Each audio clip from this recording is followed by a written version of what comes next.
ಶ್ರಮವನ್ನ ಈಗ ನಮ್ಮ ಹೋಮ್ ಮಿನಿಸ್ಟರ್ಗಳು ಮಾಡಿದ್ದಾರೆ. ಆದ್ರೆ ಎಲ್ಲ ಹೇಳಿದ್ರು, ಕೆರೆಯಲ್ಲಿ ಯಾರೋ ಒಬ್ಬ ಪಂಪ್ ಎಲ್ಲೋ ಮತ್ತೊಬ್ಬ ಎಂತದ ಹೇಳಿದ್ರಲ್ಲ ಹೆಸರು, ಅವರೆಲ್ಲ ಅವ್ರ ಮೇಲೆ ಎಷ್ಟು ಕೇಸ್ ಇದೆ ನೋಡ್ಬೇಕು. ಅವ್ರ ಮೇಲೆ ಎಷ್ಟೆಷ್ಟು ಕೇಸ್ ಇದೆ, 50-100 ಕೇಸ್ ಇದಾವ್. ಅಂತವ್ರಲ್ಲ ಅಂತವರ ರಕ್ಷಣೆ ಇವರೆಲ್ಲ ಅದು ಅದು ಬಿಡಬೇಕು, ಅದನ್ನು ಬಿಡಬೇಕು. ಗೋಹತ್ಯೆ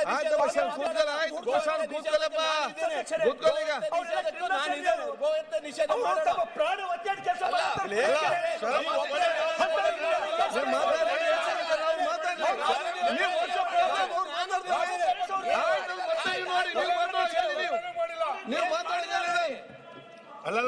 ಈ ರಾಜ್ಯದ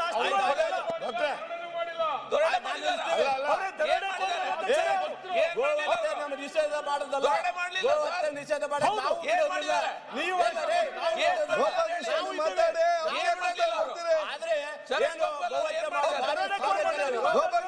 ಪೊಲೀಸ್ ಇಲಾಖೆ ಮಾತಾಡಿ.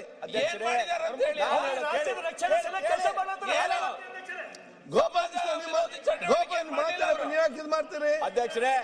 ವಿಜೇಂದ್ರ ಮಾತಾಡ್ಬೇಕಾದ್ರೆ ನಾವು ಮಾಡಿ ವಿಜೇಂದ್ರ ಸುಮ್ಮನೆ ಯಾರು ಡಿಫೆಂಡ್ ಮಾಡಿ ಕೂತ್ಕೊಳ್ಳಪ್ಪ. ನಾನು ಮಾತಾಡ್ಬೇಕಾದ್ರೆ ಯಾಕೆ ಅವ್ರು ಮಾತಾಡ್ತಾರೆ? ಮಾತಾಡಿ ಈಗ ಹೇಳ್ತೀನಿ, ಕೇಳ್ಬೇಕಲ್ಲ ನೀವು ಕೂತ ಅಲ್ಲ ಹೇಳ್ತೇನೆ. ಅರೆ ಮಾತಾಡಿ ಅಧ್ಯಕ್ಷರೇ. ಏನೇನು ಮಾತಾಡ್ತಾರೆ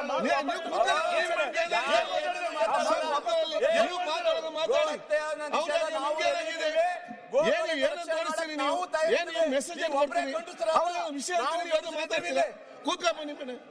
ನೀವು ಮತ್ತೆ ಮಾತಾಡಿ, ನೀವು ಮಾತಾಡಿ.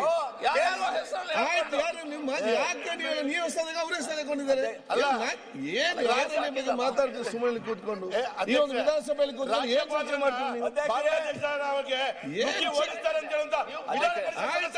ಮಾತಾಡಿ ಮುಗಿಸ್ತೀವಿ. ನೀವು ಮಾತಾಡೋಣ ಮಾತಾಡಿಯಪ್ಪ, ನೀವು ಮಾತಾಡೋಣ ಮಾತಾಡಿ. ಅದೇ ಅವ್ರು ಮಾತಾಡ್ಬೇಕು. ಅಲ್ಲ ಹೇಳೋದು ಗೋ ಹತ್ಯೆ ಮುಂದಕ್ಕೆ ಹೋಗಿ ಹೇಳಿದ್ರೆ ಯಾರೋ ನಿಲ್ಸೋದಲ್ಲ ಅಧ್ಯಕ್ಷ.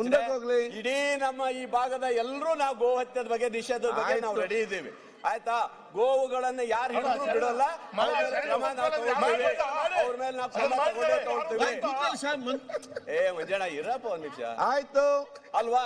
ಇಷ್ಟೆಲ್ಲ ಇರ್ಬೇಕಾದ್ರು ಸಹ ಯಾರೋ ಇಬ್ಬರ ಬಗ್ಗೆ ಇದ್ ಮಾಡೋವಂಥದ್ದೆಲ್ಲ ದ್ವೇಷ ಭಾಷಣದ ಬಗ್ಗೆ ಕೇಳಿದ್ರಿ. ಖಂಡಿತ ಇವತ್ತು ನಮ್ಮ ಸರ್ಕಾರ ತಂದಿದ್ದು ಸರಿ ಇದೆ. ಯಾಕೆ ಮಾತಾಡ್ತೀರಿ? ದ್ವೇಷ ಭಾಷಣ ನೀವು ಒಬ್ಬರೇ ಅಲ್ಲ, ನಮ್ಮ ಪಕ್ಷದವರು ಮಾತಾಡಿದ್ರು ಸಹ ಅವ್ರ ವಿರೋಧ ಕೇಸ್ ಹಾಕ್ಲೇಬೇಕಾಗುತ್ತೆ ಅಧ್ಯಕ್ಷರು. ಇದು ಆಗ್ಬೇಕು, ಆಗ್ತೇವೆ.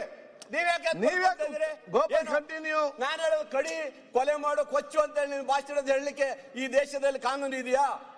ಇದೆಯಲ್ರಿ? ಕಾನೂನು ಇದ್ರೆ ಹೇಳ್ಬೇಕು ನೀವು.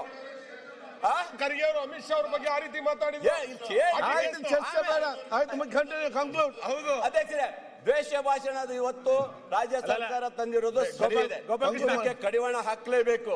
ಇದು ಯಾರೇ ಇರ್ಬೋದು, ಯಾವುದೇ ವ್ಯಕ್ತಿ ಇರ್ಬೋದು, ಯಾವುದೇ ಪಕ್ಷ ಇರ್ಬೋದು, ಇದರಲ್ಲಿ ಕಡಿವಾಣ ಹಾಕ್ಲೇಬೇಕಂತ ಅಧ್ಯಕ್ಷರೇ. ಈ ರೀತಿಯಾದಂತ ಸರ್ಕಾರ ತಂದಿರುವಂತದ್ನ ಖಂಡಿತ ಒಪ್ಕೊಳ್ಳಬೇಕಾಗುತ್ತೆ. ಬಳ್ಳಾರಿ MLA ರಿವಾಲ್ವರ್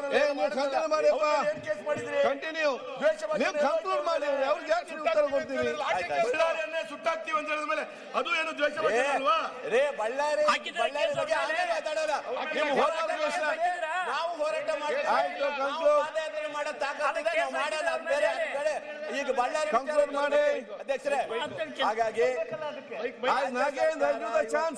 ರಾಜ್ಯಪಾಲ ಇಲ್ಲ, ಒಂದೆರಡು ಮಾತು ಮುಗಿಸ್ಬಿಡ್ತೇನೆ. ಇಷ್ಟು ಹೇಳಿ, ಇವತ್ತು ಕೇಂದ್ರ ಸರ್ಕಾರ ಇವತ್ತು ನಬಾರ್ಡ್ ಇಂದಲೂ ಸಹ ದುಡ್ಡು ಬರ್ತಾ ಇಲ್ಲ ಅಧ್ಯಕ್ಷರೇ. ನಬಾರ್ಡ್ ರಸ್ತೆಗಳು 2 ವರ್ಷ ಆಗ್ತಾ ಬಂತು, ಇವತ್ತಿಗೂ ಒಂದು ರಸ್ತೆಗಳನ್ನ ನಮಗೆ ಕೊಡ್ಲಿಕ್ಕೆ ಆಗ್ತಾ ಇಲ್ಲ. ಇವತ್ತು ಬ್ಯಾಂಕು, ಇವತ್ತು DCC ಬ್ಯಾಂಕ್ ಅಲ್ಲಿ ಇವತ್ತು ಒಂದೊಂದು ಕ್ಷೇತ್ರದಲ್ಲಿ ಜಿಲ್ಲೆಯಲ್ಲಿ ಸುಮಾರು 200 ಕೋಟಿ ರೂಪಾಯಿ ಬ್ಯಾಲೆನ್ಸ್ ಬರಬೇಕಾಗಿದೆ. ರೈತರ ಧ್ವನಿ ಅಂತಾರೆ, ರೈತರ ಪರವಾಗಿ ಅಂತಾರೆ. ಯಾಕೆ ಬರಲ್ಲ ದುಡ್ಡು? ಯಾಕೆ ಕೊಡ್ತಾ ಇಲ್ಲ ನೀವು? ಇದೆಲ್ಲ ಅಲ್ವಾ? ಇದೆಲ್ಲ ಕೇಳಲೇಬಾರ್ದ ನಾವು? ಹಾಗಾಗಿ ಇವತ್ತು ಈ ನಮ್ಮ ಕೇಂದ್ರ ಸರ್ಕಾರ ರಾಜ್ಯ ಸರ್ಕಾರಕ್ಕೆ ಬರುವ ಪಾಲನ್ನ ಬಹಳಷ್ಟು ಕಡಿವಾಣ ಹಾಕೋ ಮೂಲಕ ರಾಜ್ಯ ಸರ್ಕಾರಕ್ಕೆ ಹೊರೆ ಮಾಡುವಂತ ಕೆಲಸವನ್ನ ನಿಲ್ಲಿಸಬೇಕಂತ ಹೇಳ್ತಾ ನನ್ನ ಮಾತನ್ನು ಇಲ್ಲಿ ಮುಗಿಸ್ತೇನೆ. ಯತ್ನಾಳ್ ಮತ್ತೆ ನೆಕ್ಸ್ಟ್ ನಾಗೇಂದ್ರ. ಯತ್ನಾಳ್ ಅವರೇ. ಸನ್ಮಾನ್ಯ ಅಧ್ಯಕ್ಷರೇ, ಆದಷ್ಟು ಹೊಸ ಬೇಗ ವರ್ಷದ ಮೊದಲ ಅಧಿವೇಶನ